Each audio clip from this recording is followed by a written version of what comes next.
ನವರಾತ್ರಿಯಲ್ಲಿ ಈ ಕನಸುಗಳು ನಿಮಗೆ ಬಿದ್ದರೆ ನಿಮ್ಮಷ್ಟು ಅದೃಷ್ಟವಂತರು ಬೇರೆ ಯಾರಿಲ್ಲ. ದೇವರು ನಿಮ್ಮನ್ನು ಆಶೀರ್ವದಿಸುತ್ತಾರೆ ಎಂದರ್ಥ. ನಿಮ್ಮ ಕನಸಿನಲ್ಲಿ ಕಮಲದ ಹೂವನ್ನು ನೋಡುವುದು ಭವಿಷ್ಯದಲ್ಲಿ ಲಕ್ಷ್ಮೀ ದೇವಿಯು ನಿಮ್ಮನ್ನು ಆಶೀರ್ವದಿಸಬಹುದು ಎಂದು ಸೂಚಿಸುತ್ತದೆ. ಅದೇ ರೀತಿ ನೀವು ಶೀಘ್ರದಲ್ಲೇ ಬಹಳಷ್ಟು ಹಣವನ್ನು ಪಡೆಯಲಿದ್ದೀರಿ ಎಂದು ಹೇಳಲಾಗುತ್ತದೆ.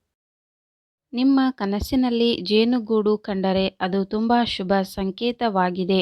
ಜೇನುನೊಣ ಕಂಡರೆ ನಿಮ್ಮ ಜೀವನದಲ್ಲಿ ಬಹಳಷ್ಟು ಸಂತೋಷ ಇರುತ್ತದೆ ಎಂದರ್ಥ.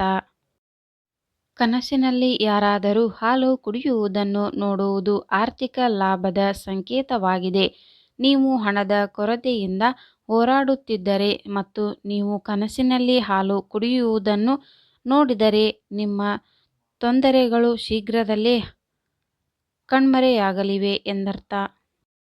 ಕನಸಿನಲ್ಲಿ ಗಿಳಿಯನ್ನು ನೋಡುವುದು ಸಂಪತ್ತಿನ ಸಂಕೇತವಾಗಿದೆ. ಭವಿಷ್ಯದಲ್ಲಿ ನೀವು ಕೆಲವು ದೊಡ್ಡ ಆರ್ಥಿಕ ಲಾಭಗಳನ್ನು ಪಡೆಯಬಹುದು ಎಂದು ಜ್ಯೋತಿಷ್ಯದಲ್ಲಿ ಹೇಳಲಾಗುತ್ತದೆ. ಕನಸಿನಲ್ಲಿ ಮುಂಗುಸಿಯನ್ನು ನೋಡುವುದು ತುಂಬ ಮಂಗಳಕರವೆಂದು ಪರಿಗಣಿಸಲಾಗುತ್ತದೆ. ಶಾಸ್ತ್ರಗಳ ಪ್ರಕಾರ ನಿಮ್ಮ ಕನಸಿನಲ್ಲಿ ಮುಂಗುಸಿಯನ್ನು ಕಂಡರೆ ಭವಿಷ್ಯದಲ್ಲಿ ನೀವು ಚಿನ್ನ ಮತ್ತು ವಜ್ರದ ಆಭರಣಗಳನ್ನು ಪಡೆಯುತ್ತೀರಿ ಎಂಬುದರ ಸಂಕೇತವಾಗಿದೆ. ಬಿಳಿ ಇರುವೆಗಳನ್ನು ನೋಡುವುದು ತುಂಬ ಶುಭ ಸಂಕೇತವಾಗಿದೆ.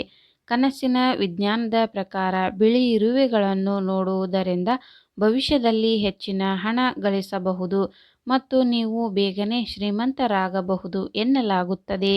ಈ ಮಾಹಿತಿ ನಿಮಗೆ ಇಷ್ಟವಾದಲ್ಲಿ ಒಂದು ಲೈಕ್ ಮಾಡಿ ಹಾಗೂ ಸಬ್ಸ್ಕ್ರೈಬ್ ಮಾಡಿಕೊಳ್ಳಿ.